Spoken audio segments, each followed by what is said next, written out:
I don't know why I didn't talk there. I should have been talking. Whatever, it doesn't matter. I thought I had a setting off. I don't. The settings are fine. Welcome to Old Man Squad Fantasy Basketball. I am not alone today. So there we go. There's the man himself. I'd like to say you're the newest official member of the Old Man Squad Fantasy Basketball Network, but you're actually not, because we added two No. in the last 3 weeks. So you're freaking old hat, man. But it's Adam King 91, my good buddy Kingy, and we are going to be breaking down more from this way too early mock draft, but that has actually, I'll admit, been more. I mean this in the nicest way possible, Kingy. I'm not trying to hit you in the face right out of the chute here, but the results are actually more interesting than I thought they'd be. You know? Yeah, it's look, it's way too early to be doing something like this, but yeah, look, I mean, I guess if I'm known for anything, it's potentially doing stupidly early mock drafts, and at this point, I don't even ask Josh because people jump in and, oh, is Josh in this? Is Josh? No, he's not. I didn't ask him, and he's not going to be. And then occasionally he'll jump in and say, completely agree with me and say that we shouldn't be drafting. But yeah, look, it's interesting. It gives people something to do. It gives us some content, and look, it's always interesting to look back on these drafts in 12 months' time when we know what the end of season ranks are and see who was right, who was wrong, who got injured. So let's talk. Yeah, let's talk. So so far, and I'm gonna try to make this thing basically as big as I can. I'll zoom in on the different players that we're talking about. I am Dan Vespers. This is Old Man Squad Fantasy Basketball. This is as Adam just noted, a way, way, way too early mock draft. But yeah, I mean, obviously, this is not gospel. This is not what it's going to look like in 4.5 months or 5 months or whatever it is when everybody's doing their drafts. But it is giving us a little bit of an idea of how players are being viewed right now before any kind of movement in free agency. Obviously, this doesn't have any rookies involved because that draft hasn't happened yet. And, Damian Lillard just blew out his Achilles. So, that's not reflected in this. That's super lame. If that's the kind of thing that if it happened during the regular season, I'd have to do an emergency pod. And today I was just like, do I even need to talk about this? This sucks. But yeah, we probably should talk about that at some point. But just thinking back to the one or two shows that I've done looking at this so far, like James Harden going very early in this mock draft, but by totals, that's basically where he finished. Cade went at 11 in this mock draft. There's Amen Thompson was, I have to do the math because this is a 14 teamer. I think it's pick 19 or 20 or something like that. So there's some stuff that popped up here despite the way too early, that's just giving us a little indicator of what is everybody thinking about these players. So, and I realize I've screwed something up because I don't know how to zoom in. I'm going to actually take this off the page for just a second. Kingy, just broad strokes while I get this fixed and actually get the results up the right way where I can zoom in and navigate it. What has been your kind of big picture takeaway from seeing the way this mock has gone so far? Look, I was hoping that Dyson Daniels would fall to me, if I'm being honest. He went in the second round, and now I would love to talk to Scott Keller, who drafted him, and find out, did you take him? Is this where you would realistically take him in a real draft, cash on the line? Now, knowing what we know now, or did you simply take him to annoy me and Noah and Kayla? And so that was interesting to me that he went that early. I was comfortable 23? taking him. Is that where it is? 20 pick 23? Yeah, something like that. Yeah. So I would have been comfortable taking him on the turn there. So that's around pick 30. And now I don't think I was punting in this one. So usually I punt, and I think this was a mock, and I just wanted it to be more reflective of who I think is the best player at each spot, who's available to me. So I really didn't have much of a strategy in this one. I was just going, yeah, I think this is probably the best player. I need some assists, or this is the best player, I need some points. So that was a little bit of a change up for me. I already know what I'm punting next season, but I'll get into that when I start my show. Which Yeah, so we think is happening next week, yeah, potentially? yes, I think it will be. Once we've got this Nice. logo finalized. Noah has already agreed to come on as my first guest, so Hey, we'll there we go. keep it in house a little bit. Yeah, look, I was interested or curious to see where LeBron went in this draft because, as we know, he typically falls in drafts and then proves everyone wrong. And Yep. eventually, we've got to reach a point Again. where he will miss 35 games or his production will fall off. But we haven't really seen it yet. And he went middle of the second round there, as you've got it on the screen. So seventh pick of the second round. So that was interesting to me because I feel like that's probably the highest that he's gone in 2 years. He Yeah, typically this goes is like that. that's pick 21. That's Yeah, very early. He'll be turning 41 I during know. next season. Is I that know. not that's absolutely It bonkers, but is. like fade at your peril. He was great again this year and he played in more games than like half the Yeah. dudes in the NBA again this year. So Yep. so before I do an ad read, tell me about you gave yourself. I'm gonna keep up this ruse. I don't know if this was randomized or if you took it. The first pick overall, and you Mhm. went Wemby. You're not at all concerned about the blood clot. I'm not. No. So I did not give myself this pick. So believe it or not, this was just Poppycock. I opened the draft room and I was number one, and I was happy with that. But yes, so it was Wemby and Jokic for me. They were the two that I was looking at here. Um, I I had Jokic in a couple of my leagues this year. Once we did a redraft, and he basically, well, he won me a league. Mm-hmm. He's not someone I've had a lot of in the past, but he's just you just forget you have him, and then you go, oh yeah, that's right, he's there, and he got me 35 points and 15 rebounds and 12 Yeah. assists and 4 steals. Uh, so it was very close for me. I'm not worried about the blood clots. It does sound like Wemby is on track to play in August in the FIBA something for France. So I don't know Oh, what the tournament is, but the sort of what we're hearing is that he will be okay to play there, which to me says he'll be 100% for next season. well, that's good. And yeah, so I guess I've heard you on your show talking about this. You can make a case either way. You could probably even throw Shea into that discussion. But Yeah. I just think Wemby still has the higher or the more of the unknown, I suppose. Like we don't know who he's going to be. Does he reach that ceiling next year? I don't know. If this was a real draft, maybe I would have gone Jokic. I feel like he's a bit safer, but I'm comfortable taking Wemby there. BetOnline is the world's most trusted betting platform and your number one source for all sports betting action. If you head to BetOnline right now, you can check out today's basketball action. The Heat are 8.5-point home dogs to the Cavaliers as they look to avoid elimination. The Rockets getting 3.5 points in Golden State, which basically is like odds makers saying that those two teams are evenly power matched on a neutral site. Yes, I think we're still waiting on some injury stuff in that ball game. Total in that one was 203.5. Total in the Cavs Heat game 211.5. If you want to get down on that, you can also bet live. They got live betting going on right now. Mets lead the Nats 3-0 as we record this show in the fifth inning. You can get down on the Mets if you're willing to lay a whole lot of chalk, or if you think the Nationals are going to make an improbable comeback, you can get them at 5-1 underdog odds in real time. BetOnline is the largest selection of odds on everything from baseball, NBA playoffs, NHL playoffs. They've got UFC. They've got more stuff that rolls around as the seasons come and go.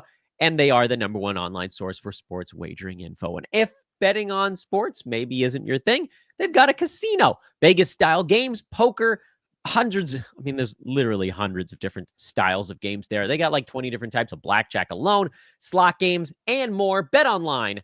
The game starts here. De'Aaron Fox, your pick at the end of the second round. That'll be pick 28, and Jalen Johnson at 29. We're going to go through this mock with you almost like you're doing it, getting ready for this season. But what was your thought process there? I don't see anything. I don't know that we need to talk too much about these ones because they're kind of like where you'd expect they'd go, right? Yeah, Fox. I just went, as I said, I went Fox. I said, oh, well, I've got blocks, I've got rebounds, I've got some points. Let's get some assists. Let's get some steals. So I went with De'Aaron Fox. I think the Spurs will be pretty excited about next season. Fox, Wemby healthy, probably a decent draft pick. So yeah, I think all things going to plan. Fox probably plays a lot next year. He looked pretty good. So happy to go with him. And then I was looking at okay, let's get some rebounds, sort of an across the board kind of player, defensive stats, bit of upside, and I think Jalen Johnson we saw this season. I think he averaged a 111, so I think he was over a steal, over a block, over a three, double-digit rebounds almost. He'll be 20 points a game, so I just think he's going to settle nicely into that second, third round next year. So let's just keep going basically at this point because those ones were, I thought, relatively straightforward.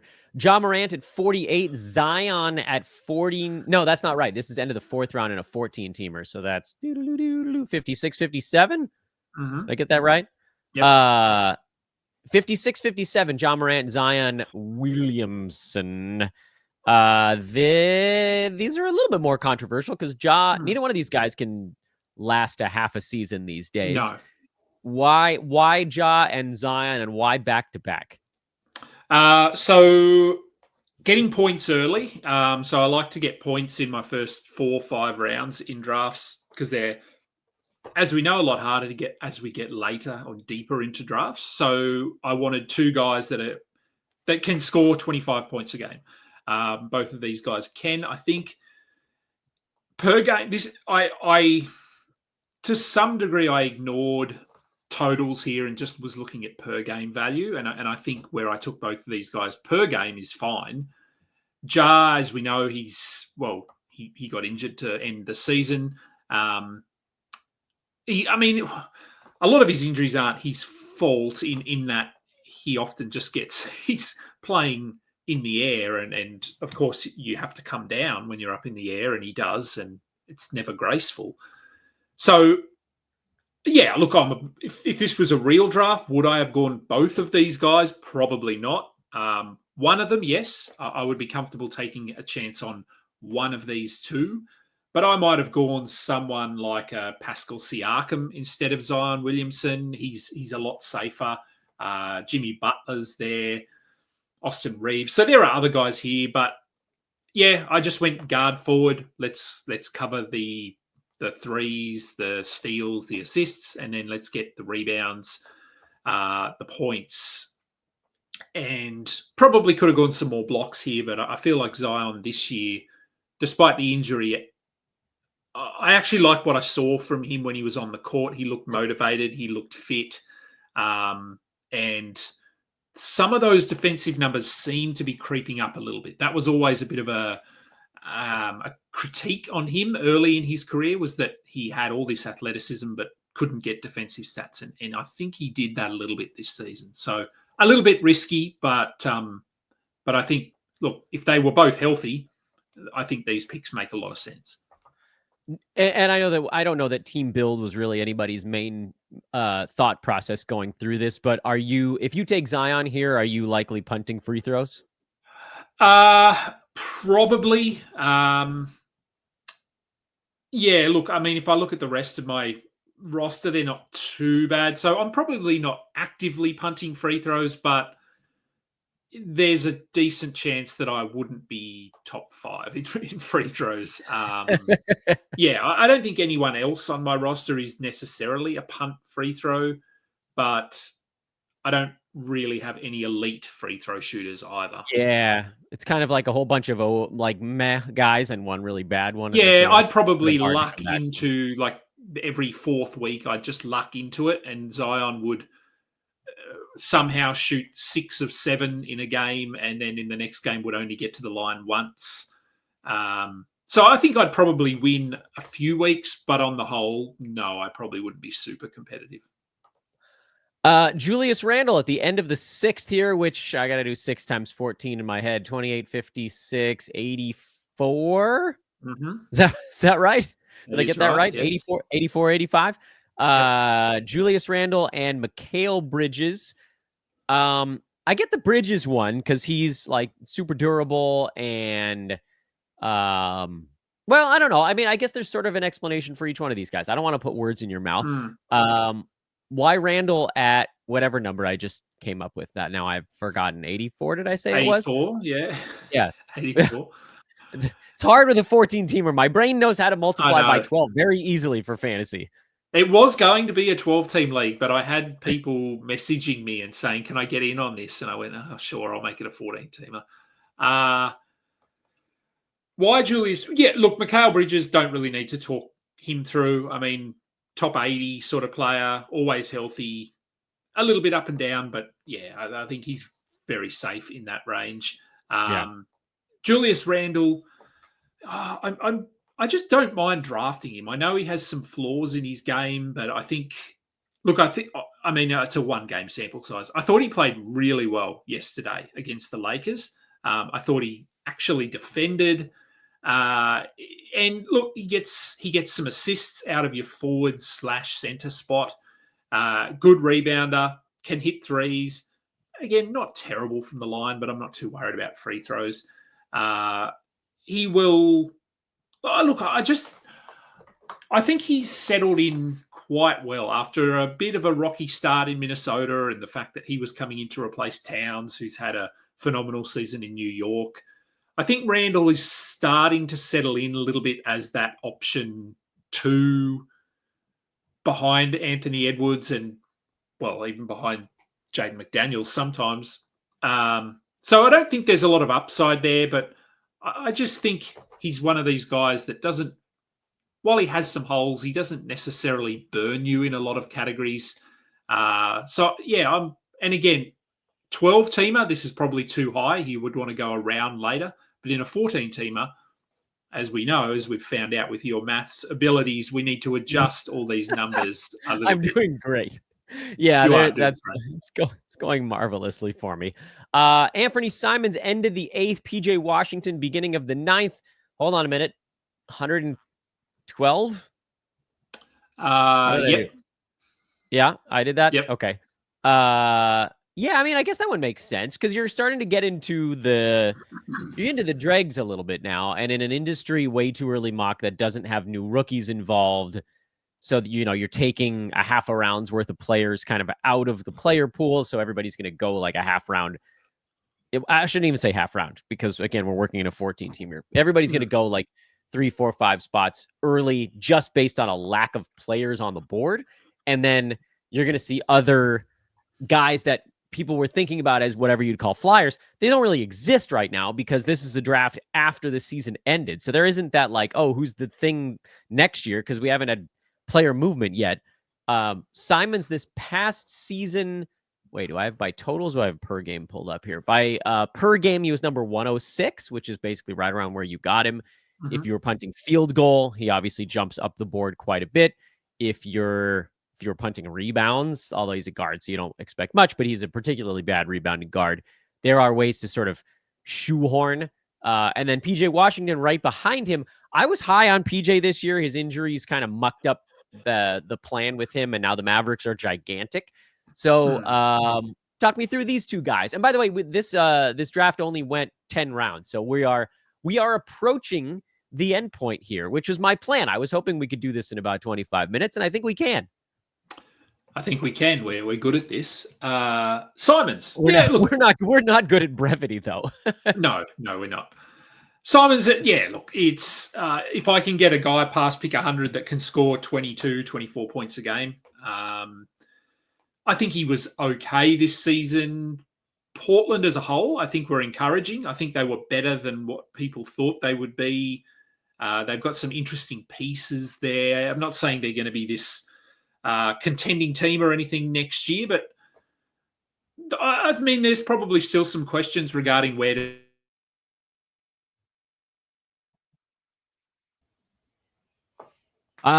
Did my best there to try to stitch some things together. I think we had a very brief droppage on the Kingy side, but you were talking about Simons and PJ Washington and just sort of rolling it back a little bit on those.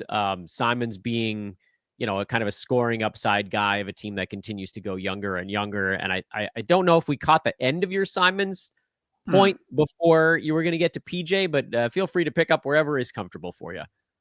Yeah, I just think Simons, I think he's a fairly safe one, top 100 floor kind of a player with upside to be top 60 if everything falls into place. So I'm comfortable taking him there. PJ, much like you, I think he had a good year apart from the injuries, but then, as we know, Dallas are now the biggest team in the NBA. So where does he fit in there? I still think they need him on the floor quite a lot. They need his floor spacing. He's a decent defender. He's not great, but he's not terrible.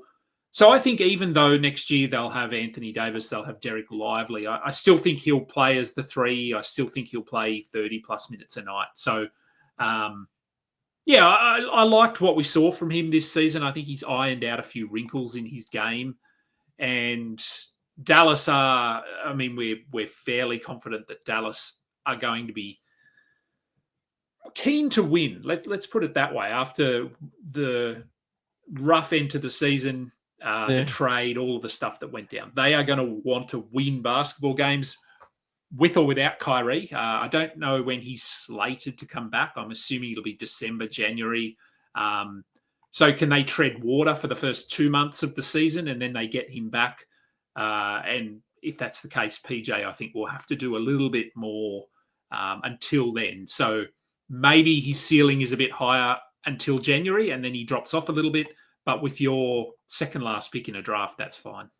Yeah. And last pick, because it's the 14-teamer, we only needed to go 140 stinking picks deep in this thing, was Derek Lively, who you just talked about. Do we finally see the full phase out of Daniel Gafford? Because what I always deal with those two guys is that Lively's the one who's likely to play more minutes, but Gafford's the one who has the better fantasy game. So how do we reconcile that? Or does it even matter because it's pick 140 and that's a guy that gets dropped most of the time anyway?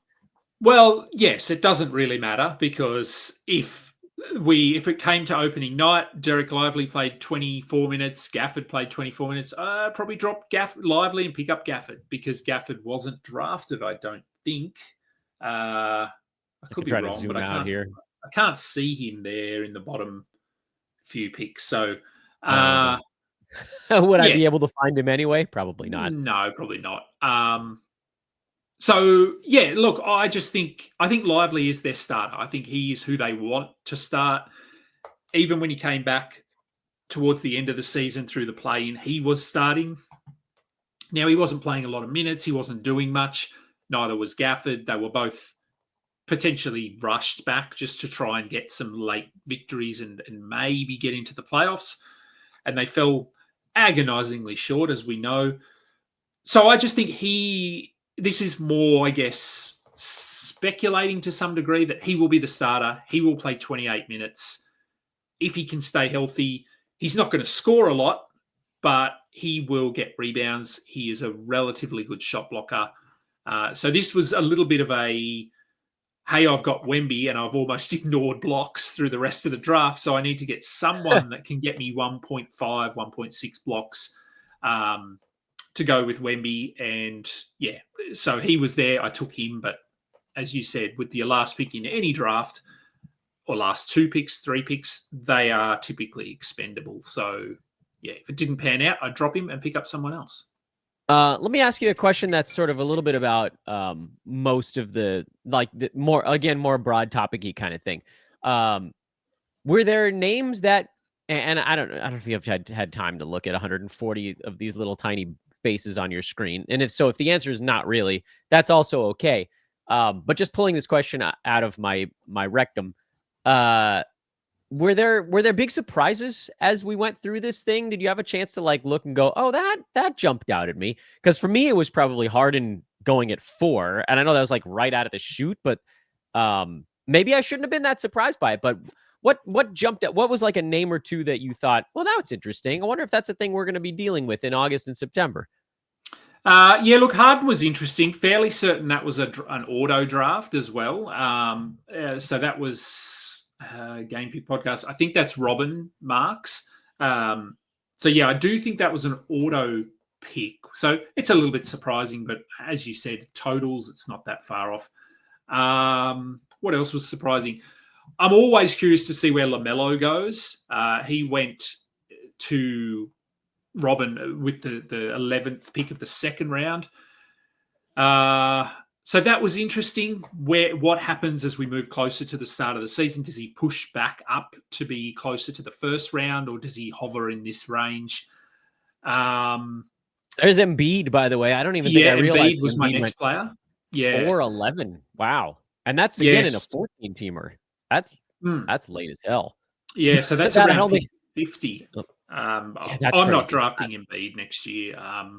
Yeah, it's. If you go safe, if you go like safe in your top 3, I would definitely take him in the 4th round, because you could survive without a 4th round pick, and if it pans out, that's like where the upside starts to outweigh the downside, because you want your first 3 to be pretty locked in. If you take any chances at all in your first 3, and I don't even know what a chance technically is, then you probably shouldn't swing again on someone like an Embiid. But that's actually where I went wrong in some of my real leagues this year. I was like, I just took a shot in the 2nd, and I took a shot in the 4th, and I took a shot, like just too many wild swings where I should have just gone like Jason Tatum at the beginning. I know he's not going to surprise us with a like top 5 season, but you get a healthy guy who's a top 14 dude. That's good. That makes sure your fantasy team doesn't go down the toilet. And if you do that thing, whatever that is, whoever your Jason Tatum is in 3 rounds in a row, I'd be totally fine taking Embiid at like pick 40 if he's there, because then you've got your firm base. And then, oh my God, what if he plays 60 games at a 1st round pick or 1st round valuation? You just got a free first. But again, you got to build a very safe, not flimsy start to your team. Yes. I didn't even notice that one until you talked about LaMelo, and I zoomed in on him, and I was like, oh, damn, there's Embiid right 2 spots below him on the board. That's crazy. Look at DeAndre Ayton way the hell down there too. that clown.